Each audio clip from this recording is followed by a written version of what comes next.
Hello, everyone. I'm Luis Marcus, the CMO here at CNX. It is a pleasure to have you here again at CNX, our annual customer event, to bring about an agenda that, for those who follow us, there's no surprise to know we'll be talking about designing sustainable events.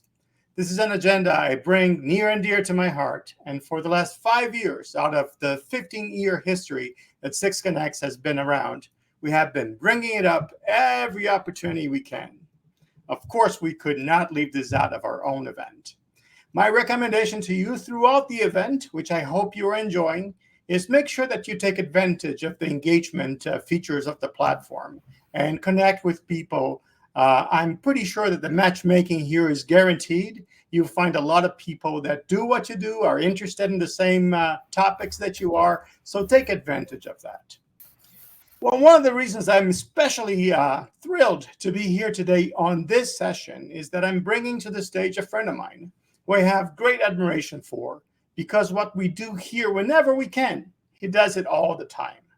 He looks for ways to help event producers create sustainable events, identifying very creative ways to lower carbon emissions and drive a green agenda. Eduardo Lebre is the CEO and founder of Circular Unit, a company that helps co-create a sustainable future by providing solutions for sustainability and carbon accounting.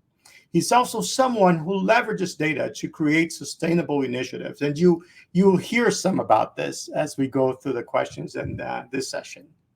He's the host and founder of the Sustainable Events podcast, which I definitely recommend if you're interested in this topic to subscribe to.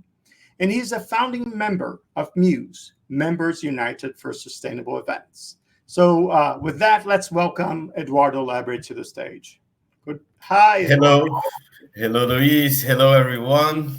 Thank you very much for this invitation. It's a pleasure to be here to speak sustainability with you. Well, this is a topic that is very close to my heart, but is also central to our future. Sustainability in events indeed is something that I've been doing on daily basis, and it will be a pleasure to share a little bit with you all. So Eduardo and I have a few things in common. We're both from Brazil, and we live in beautiful places. I live in Brazil. Where do you live, Eduardo, these days? Currently, I'm living in the Azores, in the São Miguel Island, literally in the middle of the ocean between Europe and the US. Spent the past 10 years between Portugal and Poland, but now here is my new home. Congratulations. I could not think of a better place to be. So, Eduardo, again, thank you so much for sharing your busy agenda. We know you're very busy, so thank you for giving us a few minutes of your time to come and talk to us about sustainability. So let me start with a few questions. As you know, we talk to a lot of customers, and they always have a lot of questions about sustainability. We've been curating those questions and looking for the opportunity to ask someone like you. Also, for those of you in attendance, if you have questions, both Eduardo and I will try to, we only have 20 minutes, so we'll try to be very conscious about answering those questions on the chat. So just ask away. We'll try to multitask here as well as we possibly can. So Eduardo, let me start by talking about technology and sustainability in events. How do you feel there is an interaction between technology that's out there and driving sustainability in events? Thank you for the question, Luis, and thank you for the opportunity once more. There is a lot going on right now in terms of technology, and leveraging technology, in my own opinion, is key to making events more sustainable, allowing organizers to reduce their environmental footprint, engage attendees, streamline operations. I will share some ways technology can be utilized for making events more sustainable. So we have event apps. This goes since the applications made by CNX to all the other kinds of apps that can help you streamline meetings, tickets, schedules, maps, updates, and reducing all this need for printed materials or even physical presence. These apps can facilitate network among attendees without the need even to make physical business cards. Virtual attendance options as well, I think is very important in your industry for two main reasons. One is it gives a bigger reach to the event. You can reach people that you would not reach otherwise when you offer virtual element, but also you can ensure an element of inclusivity. Many people maybe don't have the budget to go to your event, or they are too far, and they or they simply don't like to be in a crowded place with a lot of other people, and prefer to be part of this from sitting at home from the computer. Then technology also helps on feedback and engagement using interactive pools, surveys, QA sessions that can be very useful to engage or your attendees and get their feedback on your initiatives. Then we're going to go to the part I like the most, that is artificial intelligence and data analytics. Here, how it can help using AI and data analytics for things like predictive analysis, so you can accurately forecast attendance, optimize your resource allocation, reduce your waste that is going to landfills, helping you plan the food that you're going to serve, how you're going to organize your seating, and how you're going to purchase your materials. Carbon footprint tracking, this is a good part of what we do as well, implementing AI-driven tools that calculate the event's carbon footprint in real time can decrease substantially the time that you spend to report your sustainability. We at Circular Unity, we managed to reduce this time by 70% instead of you 70? 70%, the time that you would usually spend to calculate a carbon footprint of an event using manual tools like Excel, which is funnily enough, is the tool most used by every single industry to calculate carbon footprint today. But it's really, really, really time consuming. I could not stress this enough, in how AI and database tools can help you cut all this time wasted to calculate things, while you could have this time to actually take actions that really matter and implementing things to make your event more sustainable. AI is also very important on the optimization of the resource allocation. For example, you can have AI combined with IoT sensors in venues, for example. So you're tracking your energy usage, your water usage, your gas for heating, and even the waste that is being generated in real time. While AI is analyzing this in real time for you, it can show you any kind of spikes, problems that are happening, and help you to maximize the efficiency of the usage of these resources. Internet of Things that I just mentioned, it can be really, really useful, because then you don't need people to go and check the meter of energy manually and make a note and then put into an Excel spreadsheet. All this time can be replaced by a tiny piece of technology that you plug and play into different meters, and then this data is automated for you. And not only for the utilities, but also for the mobility. When we're talking about fleets and internal vehicles and machinery that are used, or even generators, this can be also tracked and automated by technology. On the technology side here as well, we could talk a little bit about blockchain and how this can ensure transparency for your supply chain, ensuring that all materials and products that are used at one event, from food to giveaways, that they are sustainably sourced with a clear and unalterable record of their entire journey. That technology also I've been seeing being used in ticketing and registration, implementing ticketing systems to reduce fraud and eliminate also the need for the paper tickets, which also helps in making you more sustainable. And just to tackle a little bit here on the virtual and augmented reality, this is also a technology that I've been seeing quite a lot. before the event using VR to offer virtual tours to the venue. This can be reducing the pre-event travel from all the staff. Also can enhance physical spaces for interactive and engaging experience that require fewer materials and can educate attendees on sustainability practices. These are some of the examples how I see technology giving some help to us and to event planners on how make their life easier and at the same time make their event more sustainable. And Eduardo, we obviously didn't go through these questions as we got together, but I'm curious as you're talking about this enormous amount of tech that's out there. So I'm sure event planners, they're pretty busy organizing an event. How do they get to really leverage everything that's out there? What kind of professional do they need to bring in to help? I know circular unit, that's what you guys do, but I'd love to understand a little bit if they're not using circular unit, what kind of professional would they have to leverage and bring to help put this whole ecosystem together?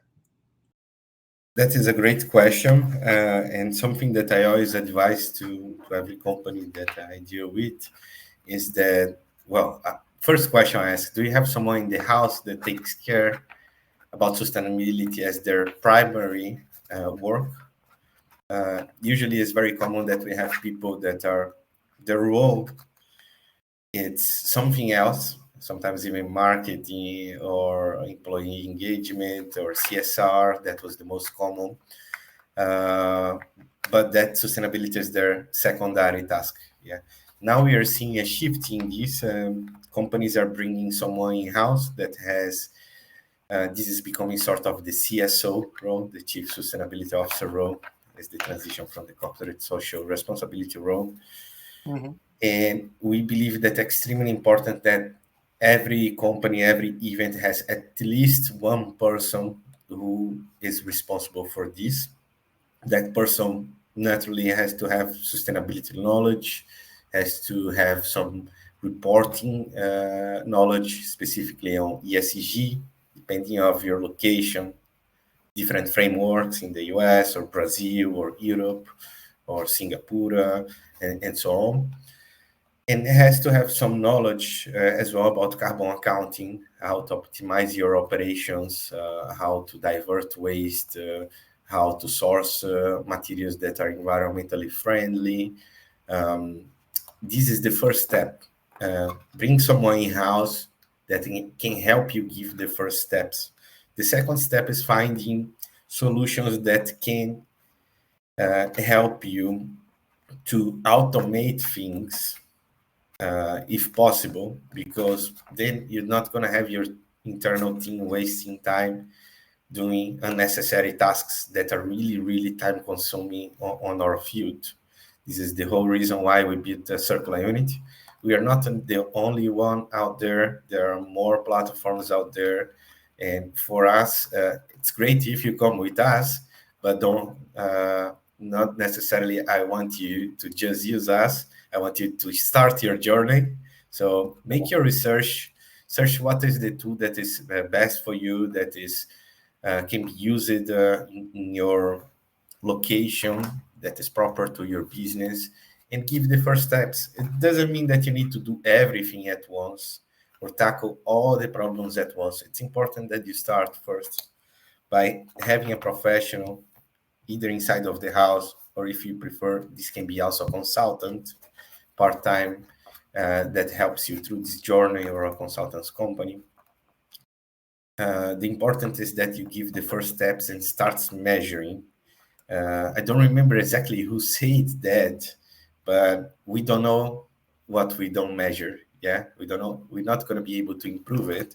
So the first step would be having the person that can assist you through this journey, either internally or externally. Second, measuring to see where you stand, and making sure that you don't overwhelm yourself trying to measure everything. Start by the things that will have more impact. You, as the owner of your operations, you will understand where you're spending your money, what materials or kind of expenses that you have in your books that are higher compared to others. Start by those. Probably this will be, by our experience, the ones that you can make the biggest impact if you make slightly changes.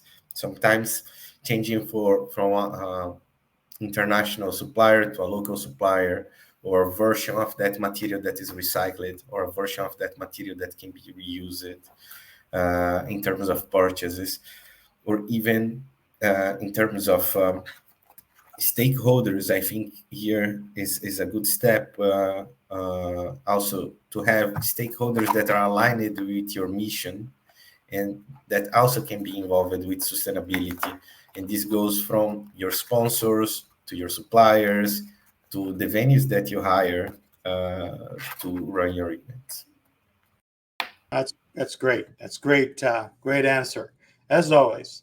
Eduardo, we went. Obviously, we still talk about the pandemic because it was very impactful in the event world, right? Here at 6Connects, obviously, our business grew a lot because all of a sudden everybody moved from in person to virtual. Obviously, we are on the way back. Everybody's doing in person events. And at 6Connects, we ran a report a few years back, and it is in our sustainability page. So if you're curious about it, just go to our sustainability page. There's a lot of information in there, and this very interesting report that we tracked the transportation impact to and from events. If you were running a virtual versus an in-person event, what the impact would be if you consider transportation as part of the carbon emissions piece, and how do you reduce that? So we're back to in-person. People are traveling. People are going to events, which we need to do. We have technology to support organizing, structuring, and managing those events. But the question about the transportation to and from events remains, right? So what measures do you take to reduce carbon emissions associated with this transportation to and from events? Thank you, Luis. I really like this question. It makes me also not remembering per se, but thinking that humans love to connect to each other. COVID has been a terrible time where we've all been isolated at home. And I'm so glad that we are back to getting together, seeing each other eye to eye, shaking hands. There is nothing that can exchange this experience. And we've been doing since we are Neanderthals, talking stories, telling stories, and singing songs around the fire. Yeah. At this time, I think transportation was not a big problem, but now it became. Nowadays, we see between 60 to 90% in some cases of the emissions related to an event coming from transportation, and not only from the audience, but also from the staff side of things. And there are a few things that we can do to minimize that problem and reduce emissions here. I can't stress enough on the virtual participation options. Always, I think hybrid events, by offering attendance options, we significantly can reduce the need for travel, allowing participants to engage from anywhere in the world. This flexibility not only expands the reach of events, like I said before, but also gives accessibility to people that otherwise would not be able to join your event. And overall, it will lower the sustainability impact. Strategic venue selection here is something that is also very important. You need to prioritize accessibility, venues that can be accessed by public transportation, that reduce the reliance on private vehicles. These include selecting sites that are near subways, near bus routes, some cases bike sharing facilities. And in the case of a stadium that I spoke from Beat Venues in Belgium, they did something very smart where they partnered with it took them 3 to 4 years to manage to do this.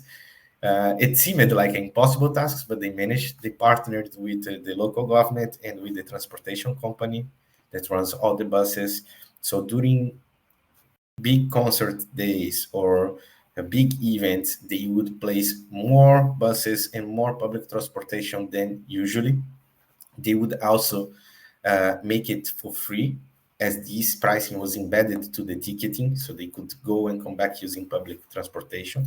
And I believe on their report, they reduced 50% of the usual people that were coming by private cars started taking public transport. That was massive change in terms of emissions. We have, so whenever possible, choose central locations.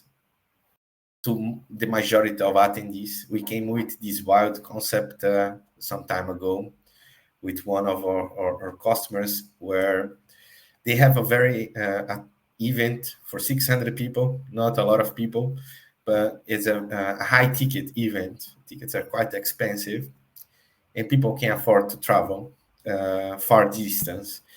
And because they have such an international audience, every event they were doing was based on the seat of their headquarters. But after a thorough analysis of their audience, they realized that the central place for them would be Lisbon, closer to people that are coming from US and also from people that are coming from Europe, instead of doing their events in Germany, where is their headquarters. Still, they had very high travel, but comparing to previous years, because they chose a more central location to their audience map, that reduced the 30% on their transportation emissions compared to the previous year. So it's also something that you should be considering. Encouraging sustainable travel, the carpooling, ride shares whenever you can, organize, for example, vans where you can take people from the airport and you take not one by one, but you take 5 and 3 or more as possible. This can reduce public transportation, I spoke, and also biking. Whenever possible, leave your car at home, just take a walk, Very go to good. your event. That also helps. Very good, Eduardo. Unfortunately, our time has come up. We could do this for probably an entire day, and That is true. especially over a beer when we meet in person. But Eduardo, I can't thank you enough for taking the time to walk us through your thoughts and your experience in this space. For you attending, I hope you're enjoying not only this session, but you stay with us for the remaining sessions. Make sure you engage others, as I mentioned at the beginning of this. And also at the end of these events, we have a survey that's really important to us. As we organize this every year, we want to make this as interesting to you as possible. So without further ado, thank you, Eduardo. Thank you all for attending. I hope we have been able to address some of your questions and concerns about sustainability. Eduardo, have a great one. Thank you very much, Luis. If I can add something, if any of you have any questions that you'd like to address and we didn't manage to address, feel free to contact us, and we're going to be more than glad to assist you with your doubts. Perfect. Eduardo's Awesome day information to everyone. is on his bio, so please reach out to him. He is extremely responsive. Thanks, man. Thank you, Luis. Nice day, everyone. Bye.